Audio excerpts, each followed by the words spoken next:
আমার দুশ্চিন্তা কোনোভাবেই দূর হয় না।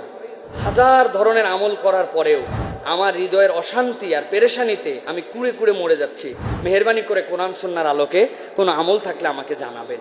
প্রিয় ভাইয়েরা, আমি একটা হাদিস পড়েছিলাম, ওই হাদিসের আলোকে আপনাদের কাছে সহজ একটা বিষয় বলি। রসুল সাল্লাল্লাহু আলাইহি ওয়াসাল্লামের সাহাবী হযরত আবু সাঈদ খুদরি রাদিয়াল্লাহু তাআলা থেকে হাদিস, আবু দাউদের মধ্যে আসছে।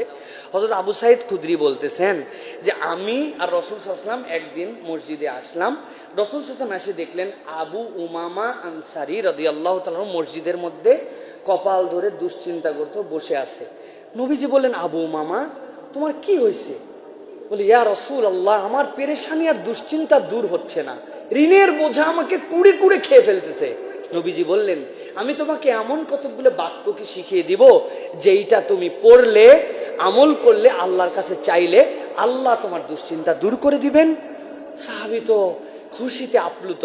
নবী করিম সাল্লাল্লাহু আলাইহি ওয়াসাল্লাম বলল, আমার সাথে শিখে নাও, এই দোয়া পড়ো, আল্লাহুম্মা ইন্নী আউযু বিকা মিনাল হাম্মি ওয়াল হাযানি ওয়া আউযু বিকা মিনাল আজজি ওয়াল কাসলি ওয়া আউযু বিকা মিনাল জুবনি ওয়াল বুখলি ওয়া আউযু বিকা মিন গলাবাতিদ দাইন ওয়া কাহরির রিজাল।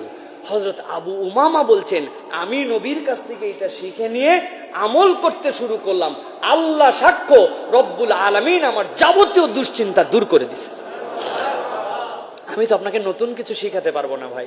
আপনি নবীর দেওয়া এই দোয়া আমল করেন প্রত্যেক 2 সিজদার মধ্যে, নফল নামাজে, এরপরে নামাজের পরে আল্লাহর কাছে এটা বেশি বেশি করে আমল করেন। আল্লাহুম্মা ইন্নী আউযু বিকা মিনাল হাম্মি ওয়াল হাযানি ওয়া আউযু বিকা মিনাল আজজি ওয়াল কাসলি ওয়া আউযু বিকা মিনাল জুবনি ওয়াল বুখলি ওয়া আউযু বিকা মিন গলাবাতিদ দাইনি ওয়া কাহরির রিজাল। এই আমলটা করেন, অর্থ বোঝেন। আল্লাহ, আমি আপনার কাছে চিন্তা থেকে, পেরেশানি থেকে পানা চাই।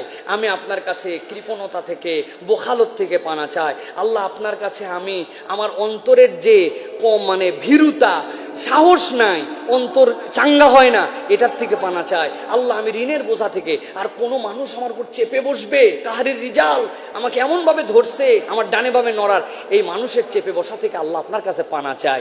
রবের কাছে এই দোয়া করলে ইনশাআল্লাহ আল্লাহ আপনাকে দুশ্চিন্তা মুক্ত করে দিবেন। আর ঋণের ক্ষেত্রে পরামর্শ, খবরদার লোভে পড়ে সুদের ঋণ নিবেন না। সুদের ঋণে পড়ছেন আল্লাহর হুকুমের বরখেলাপ করে, আর আল্লাহর কাছে ঋণ মুক্তির দোয়া চান, এটা একটা বেকুবের প্রার্থনা। অতএব এই ঋণ থেকে বের হন, আল্লাহ আপনাকে ব্যবস্থা করে দিবে ইনশাআল্লাহ।